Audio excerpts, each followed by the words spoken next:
Welcome, everybody. How are you? I'm your host, Joshua Diaz. Just a guy doing a podcast. Just, on his lonesome, because that's mostly what I do. I didn't always used to be a solo podcaster, although I do podcast with some other people from time to time. But for the most part, I do my nightly show almost 100% by myself. It's not very easy thing to do, but I've learned over the course of some years how to do it. And like I said, it wasn't something that I had initially thought of doing. I used to have 2, sometimes 3 co-hosts, and sometimes just one. But it was always nice to have somebody there to bounce ideas off of. And I think about that a lot. I think about having a legitimate co-host, somebody who is there to, just chime in whenever. But for some reason, I don't know. I just don't think that's how I go anymore. I don't know. But sometimes I do just like to turn on a microphone and go and do these sort of impromptu shows, podcasts, as they're called. And, this all coming on the heels of the assassination of Charlie Kirk, which is basically all that we've heard about for the last week. Rightfully so, for many reasons. First of all, the story's unbelievable. Second, you have just a great divide in the country, but not just in the country, but, brothers, sisters, family members. It's just, the divides everywhere. And that's really hard to deny. Some people, it's not even disagreeing anymore. It's just throwing your hands up at one another and saying, that person's stupid, or I can't deal with somebody like that. Solely based on politics, by people who are not even in politics, but just have an opinion about politics just because of what they have registered to vote by. And, it's not like senators are fighting each other. It's, Wendy at Safeway and Tommy at Walgreens, that are having it out. When you watch, Congress and the Senate and those kind of folks, when they go at it, at least they're getting paid for it. That's their career. That's their job.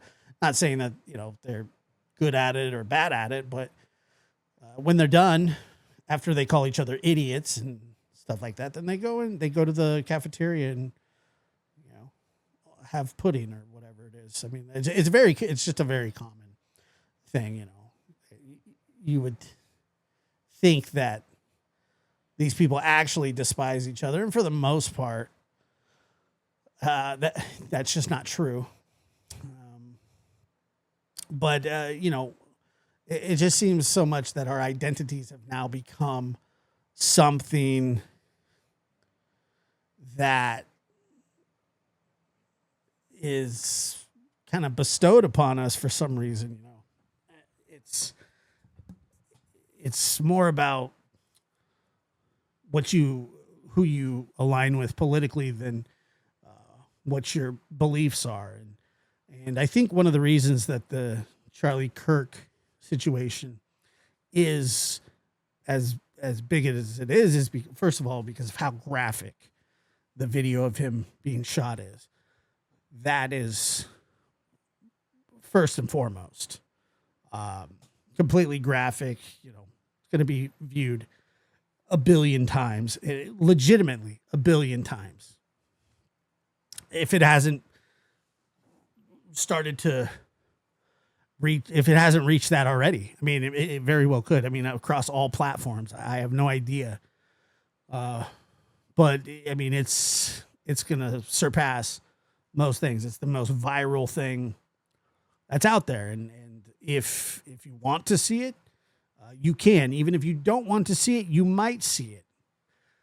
It's not a long video. It's very short clips. And, it's all over X, formerly Twitter. It's everywhere, unfortunately. And it will forever be there. And, I've heard a lot of people say, well, how come we care about this, this political figure who I don't even, and I'm not saying that this is me, but I'm speaking as, somebody else would say, why are we talking about this political figure? Why do we care so much about this political figure when I don't even align with him, with his views? How come we don't make a bigger deal about the school shootings? And there's a simple answer to that, from my point of view, is that nobody is out there celebrating kids being shot in school. That is inherently evil. That is something that would get you ostracized from society. If you were to sit there and cheer about something so hideous, it just doesn't happen. People don't actually really do that. I mean, unless you're severely mentally ill and are, on bath salts or, don't know what day of the week or year it is, minus the outliers. There are outliers, but, nobody's going, yeah, because that's just ridiculous. But also cheering for somebody's demise that,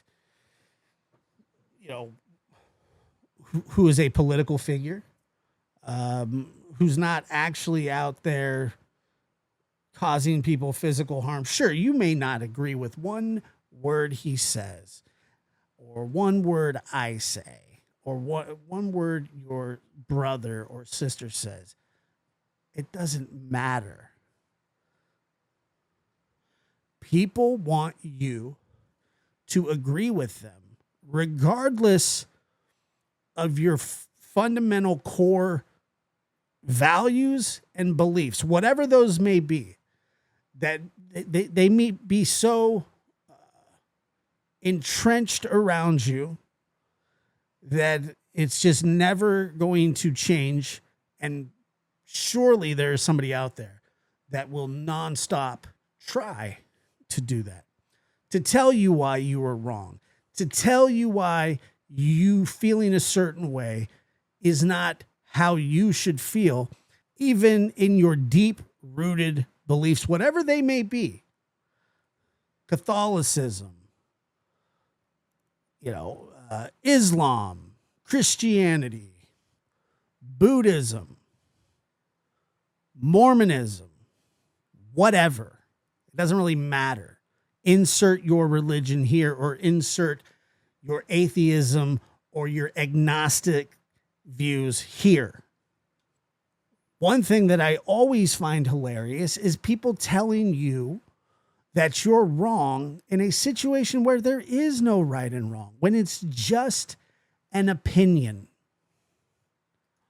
So to me, the comparison of why don't we make a bigger deal about when there are school shootings that involve children, and that we're making a much bigger deal about this political assassination, well, you're comparing apples to oranges, because, like I said, everybody's outraged when there are school shootings, or they're numb to it. They just don't have a reaction to it. It's not something that they just go, they stand on a roof and scream about. A lot of people just kind of go, oh, not again, and then move on with their day, because it happens so frequently. And that's a terrible thing to have happen, to be that desensitized. But That's how it is.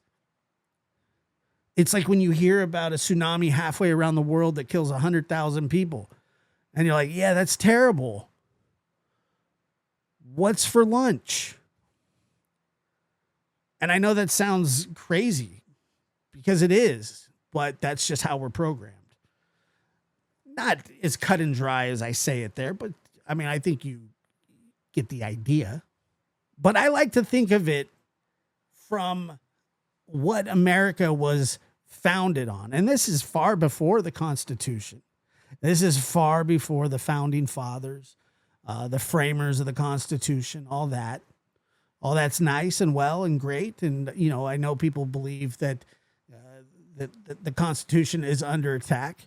And there are some people that say, well, you know, you're being crazy, or, you know, like I said, it's all opinions. And the fact of the matter is there are those that would like to bypass the Constitution for whatever reason and have tried. But that's not really what I'm talking about. This is something that goes all the way back to 1620 in November, when the arriving of the Mayflower in what is now Massachusetts, and the Pilgrims establishing the Plymouth colony. You see, freedom of religion wasn't always a thing like it is now in most civilized, established countries. The Pilgrims were treated extremely poorly in England, and they were facing severe religious persecution from the Church of England for their separatist beliefs. And that was involved. They would take their money. They would imprison them. They'd even force them to flee the country to practice their religions elsewhere. There were laws like the Act of Uniformity made it illegal to not attend the official church, leading to punishments for those who refused to comply with its doctrines. Fines, imprisonment. Pilgrims who were known as separatists were punished for refusing to take part in the Church of England. Some pilgrims even had their homes surrounded and watched, forced them to escape and abandon their livelihoods, and even in some cases, execution. Separatist leaders were executed for their beliefs too. If the government deemed that your beliefs were seditious, they would kill you with no repercussion. I mean, the English Parliament passed in the 1500s the Act of Uniformity, which regulates prayer and divine worship and the administration of the sacraments in the Church of England. They mandated worship. Mandated. You had to do it.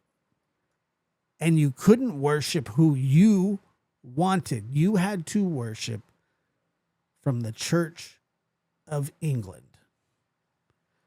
But it wasn't always the Mayflower, Plymouth Rock, and Cape Cod, Massachusetts, all that good stuff. Separatists actually left England due to religious persecution, and they were being forced to abandon the Church of England, and they were fearing that they were going to lose their identity and their way of life. I mean, that's important to some people, most people. They initially fled to the Netherlands, but the Netherlands didn't really work out. They found the living conditions and working conditions, as well as, you know, outside influences by Dutch culture. They did not want that. They were worried about their children being indoctrinated by Dutch culture. I don't really know much about Dutch culture back then, but that's just what I know about the story. But there was also fear of war. And it ultimately led them to try to seek a new home. That was North America, where they could establish their own society based on their religious principles. The Pilgrims who fled religious persecution, they weren't pursuing freedom of religion as a philosophical concept. but they were seeking the practical ability to worship according to their conscience and raise their children in their faith without being bothered about it. Their goal wasn't maximum individual autonomy, but they wanted the freedom to build communities aligned with their deepest convictions about God and human purpose. That was a big thing for separatists, human purpose, and they wanted to be able to raise their children the way that they wanted to, and to practice their religion freely, whether you agreed with it or not. I was raised by two people that were sort of what you would call their golden years. I grew up around a lot of Southern Baptists.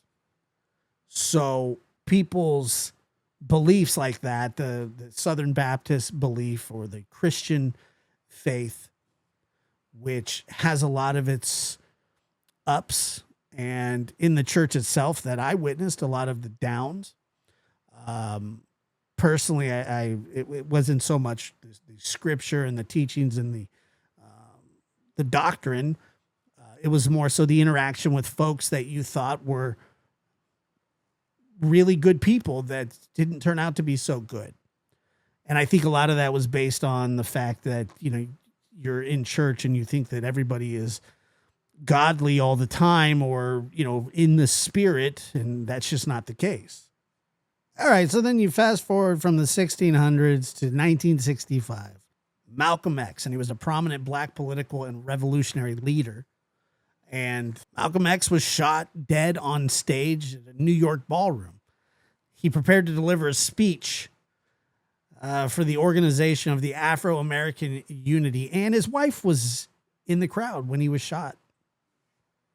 And now the reason that Malcolm X was killed, or allegedly the reason, part of it at least, was the consequence of his beliefs and also his public break from the Nation of Islam, which is a group ran by a man named Louis Farrakhan, who a lot of people said, because of his rhetoric towards Malcolm X, and he made a lot of incendiary comments towards Malcolm X over the years, which did not help the political climate. And some people even went as far as to say that he was directly involved in the planning, although none of that's ever been proven. But they were definitely, political rivals. And then, Malcolm X breaking apart from the Nation of Islam, which is a very powerful organization. Although I don't think at the time the Nation of Islam was ran by Louis Farrakhan. I think that was sometime later. All of them, controversial figures. Every last one of them. Farrakhan, Malcolm X. I believe it was Elijah Muhammad at the time, who was the leader of the Nation of Islam. You see, Malcolm X had changed his philosophy. He converted to Sunni Islam. He formed the secular organization of African American Unity, which was OAU, which was another big organization at the time. So what he did is he adopted a more moderate stance on civil rights and focusing on human rights rather than the white race as a source of injustice. That was sort of where he transitioned. That was his goal. He was killed by members of the Nation of Islam, 3 men. Only one of them ever admitted to their role in it. I don't think that it's so much the political beliefs, but more of the biblical beliefs that people tend to be killed for. And I know that there are a lot of people out there that will say, Josh, politics and religion go hand in hand, but I just don't think that they do. But that's just my opinion, and I'm not going to try to convince you of it, but I do not believe that they do, or I don't believe that they should. And I know, you hear about the separation of church and state, but it is a hard thing. It is a hard thing to do. But like I said, I grew up around Southern Baptists. I grew up around people that had the same beliefs as somebody like Charlie Kirk. So his beliefs aren't that strange to me. They're not it's far-fetched thing. I mean, he seems like what a typical Christian would tend to believe. And I'm not just going to be one of those people that say, well, I didn't agree with everything that he said, because I didn't. I certainly didn't. I certainly don't. But I never really gave it that much thought. I don't really give it that much thought when I don't share the same views or beliefs as other people. I think that that's a good thing, in the sense that, you know, everybody has a different genetic makeup. We process thoughts differently. We process information differently. Some people do it on the same intellectual level as others and still come up with different thoughts, ideas, and opinions. And yes, there are just some blatantly stupid people in the world, but that's part of the society that we live in. It's not a democracy. It's not majority rules. That is not how the United States was built. That is not how the United States is supposed to work. The framers of the Constitution absolutely hated the thought of an actual democracy, and they were into the constitutional republic, where you're born with a certain set of inalienable rights. Each individual person, if you are born in the United States, then you have God-given, what they deemed God-given rights. Whether you believe in God or not, you have those rights in the form of the Constitution and the Bill of Rights, which guarantees fundamental freedoms like speech, religion, the right to assemble. I mean, these include protections against unreasonable searches, seizures, the right to due process, the right to a fair trial. And not all those things always happen, but that's the gist and the idea. Yeah, the right to vote, equal protection under the law, protections for privacy and liberty. And like I said, I understand that there are people that believe that those things are under attack. And the good thing about America is you can fight back. You can vote. There is another election. This isn't a political rant. Tyler Robinson, who's charged with the murder of Charlie Kirk, he still has rights. And it just so happens that at this current moment, the Fifth Amendment and the Sixth Amendment are his friends currently, and the Eighth Amendment. The Fifth Amendment is that it guarantees rights such as protection from self-incrimination, double jeopardy, and the right to due process. And then the Sixth Amendment ensures the right to a speedy and public trial, a jury, and the right to legal counsel. Like they say, you know, if you cannot afford one, one will be appointed for you. He may suck, but we're still going to give you some counsel. Now, then there are those that would go, well, you know, I have the legal right to defend myself. And I heard a judge say, yeah, you have that right. But, you know, if you're going to, would you perform your own heart surgery too? And he makes a good point. You know, even the best lawyers, that when they're in hot water, they lawyer up too. You saw a bit of that with Bundy, a very incredibly smart man, foolish to defend himself, but he didn't do a terrible job, even though he did get the electric chair. Maybe, I don't know, was it the electric chair or was it I don't know. He still died. And then you have the Eighth Amendment, which, you know, prohibits excessive, I think it's bail and cruel and unusual punishment or something like that. And then you have the, I think it's the 13th Amendment, 14th Amendment, which is the one that guarantees that no state can deny any person within its jurisdiction the equal protection of the law, meaning everybody has the right to be protected under the law, no matter what. Typically, everybody focuses on the freedom of speech, freedom of religion, freedom of assembly, and the right to bear arms. Those are the ones that people focus in on the most. And right or wrong, good or bad, the right to bear arms is in the Constitution, and it's not going anywhere. And there will be no amendments and gun turn-ins and gun, It's just not going to happen. The toothpaste does not go back in the tube. It just doesn't. I personally believe that the reason that Charlie Kirk was killed was a mix of obviously his political alignment and his religious beliefs, which he talked about openly and freely and proudly for that matter.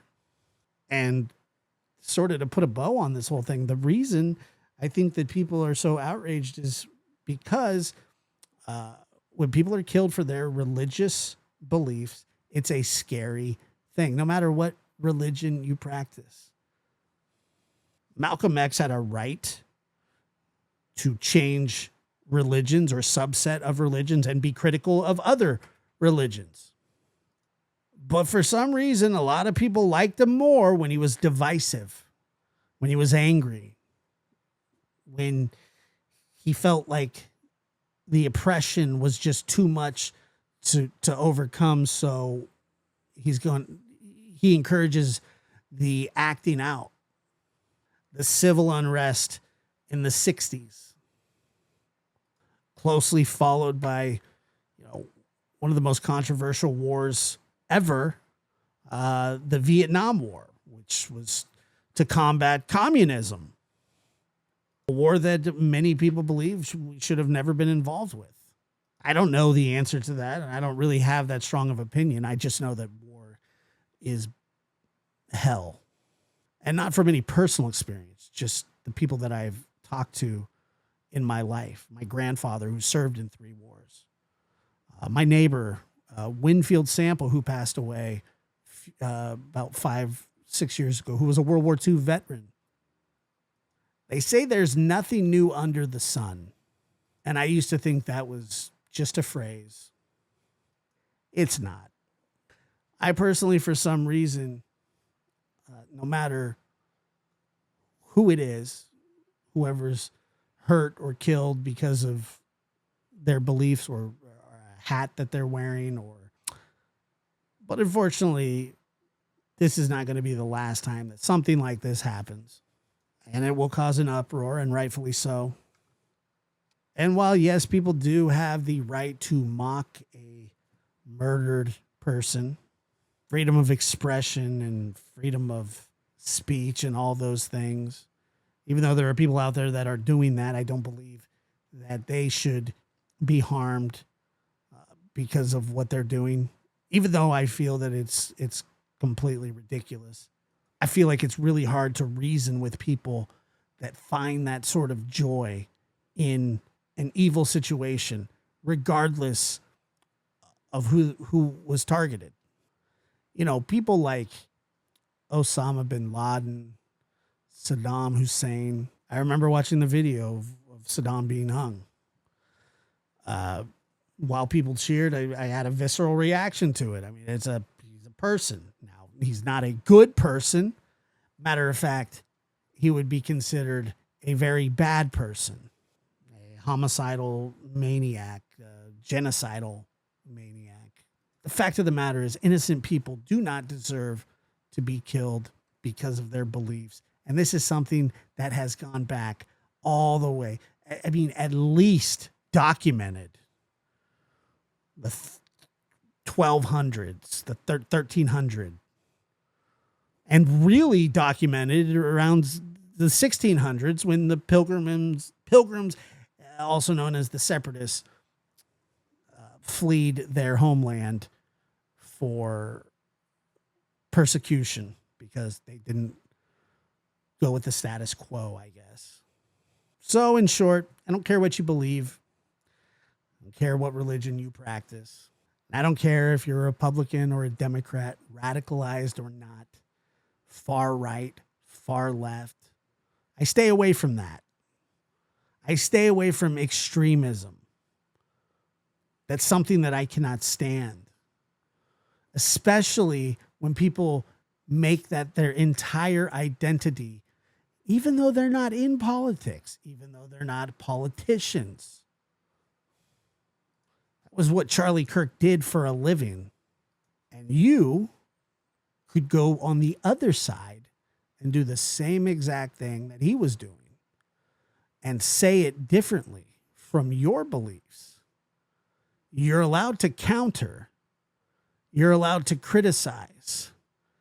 You're allowed to not like it. You're not allowed to kill people for their political or religious beliefs. But it's been going on for time immemorial. Thank you for listening. I'm Josh. This is The Lab. We'll catch you later.